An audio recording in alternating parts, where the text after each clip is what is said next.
We're going to keep this thing rolling right along. This next comic coming to stage, a very funny comedian. She's a producer for the MTV's Girl Code, so I need you guys to start making some noise. And welcome to the stage, a very funny Chelsea White, everybody. Chelsea White. Hey guys, how we doing? You guys are all so delightful. Okay, listen, I see you eating, so I have to actually bring this up before we get into the comedy. I grabbed dinner around the corner at the Chinese food place. Does anybody here know why they stopped taking pictures of Chinese food in 1987? Can we explore this together? Right? Like, was it an official mandate? In my heart, I want to believe they just felt like they nailed it, you know? They're looking up at the lo mein.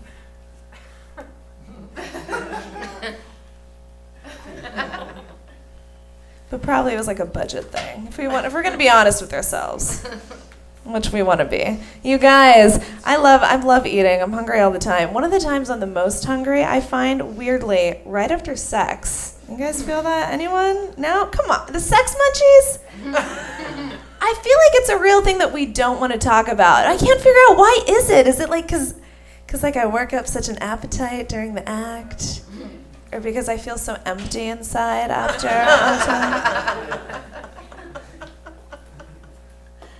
Little column A, little column B.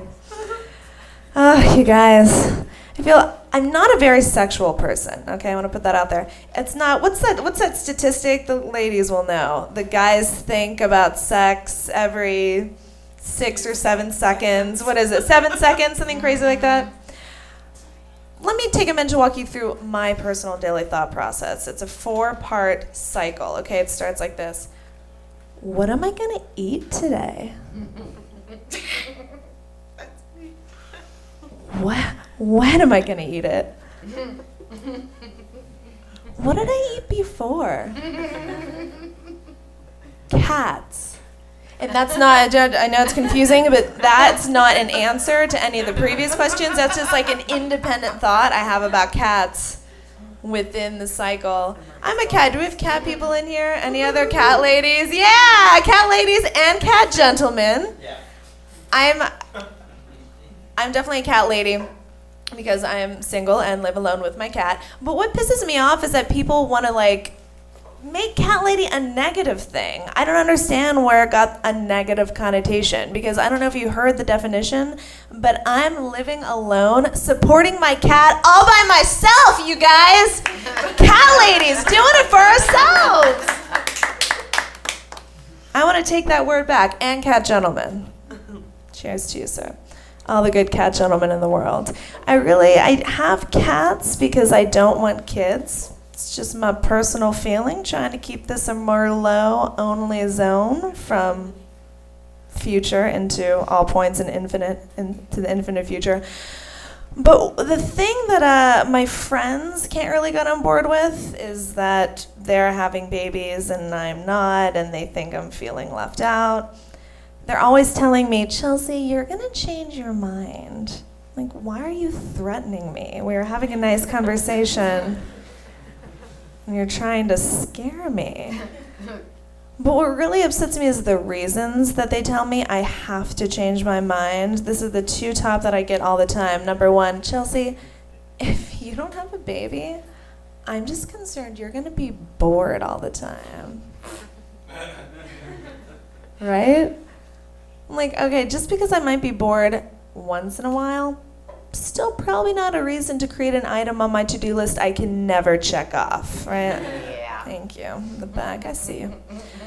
But this is the number 1 most disturbing comment that I get from my friends of, well, I have to have a baby. Chelsea, I'm just really nervous that if you don't have a baby, you're gonna spend your life being super curious.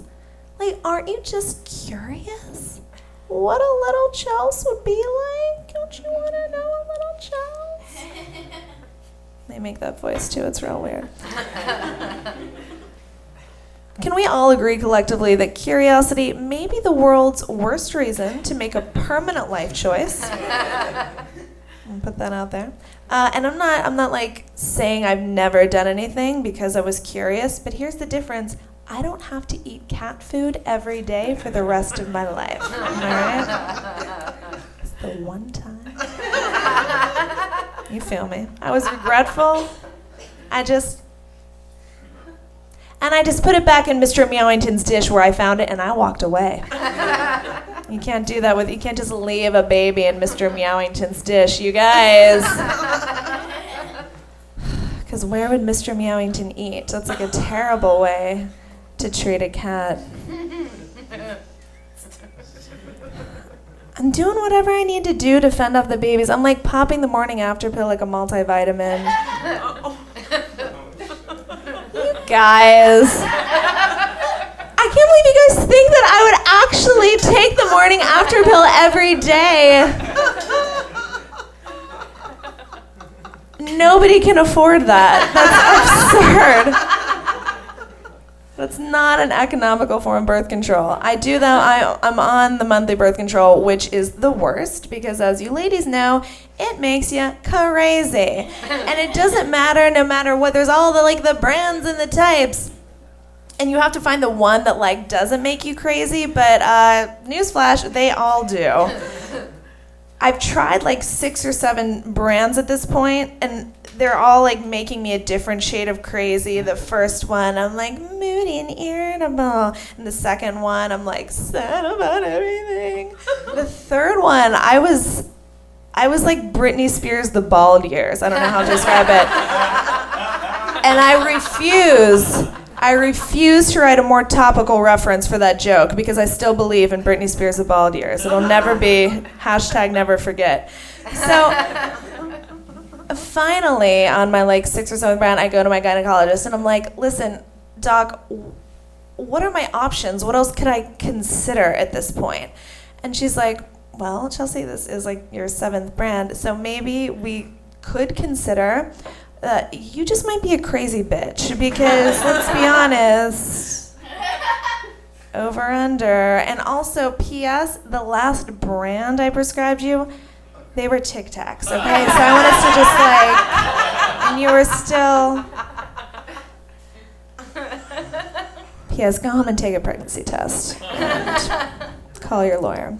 Oh my God, my friends though that don't want me to have babies, this is the part that makes me the most angry, or that want me to have babies, excuse me, are the ones that are super offended and terrified that I would get a tattoo. You know, they're like, Chelsea, that's so permanent.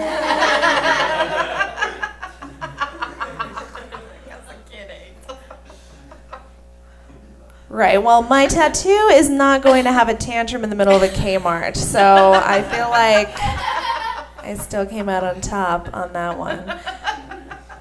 I did get a tattoo. I got it with any tattoo people in here? Let's give it up for tattoos. Yeah, it makes some noise. Don't not just show of hands. Let's give it up for tattoos.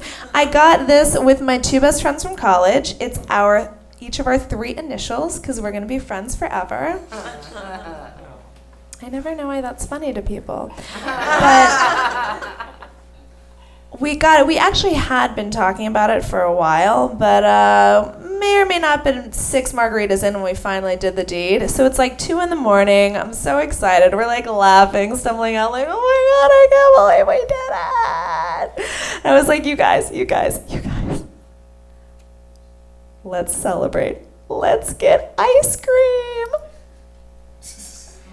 To which Kelly stopped in her tracks, dead serious, locked eyes, was like, Chelsea, don't you think we might regret that tomorrow?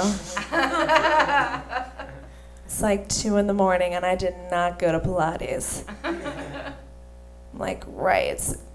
Of all the times you could have intervened tonight, Kelly, you picked the appropriate time. I think we can all agree, so congratulations.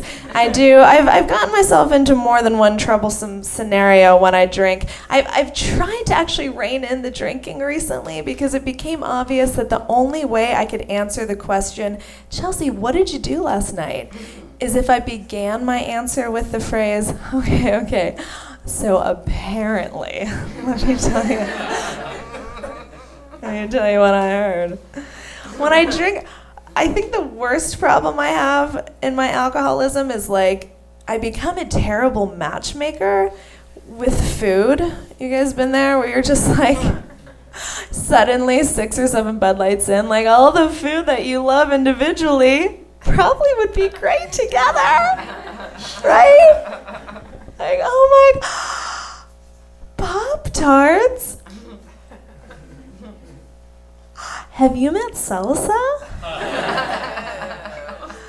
And then I have to wake up the next morning and play my favorite game, what does my mouth taste like? What does my mouth? Nobody wins that game. You guys, I'm Chelsea. Give it up for your host. Get him back up here. Thank you guys very much. Enjoy the rest of your night. Keeping over Chelsea White, everybody.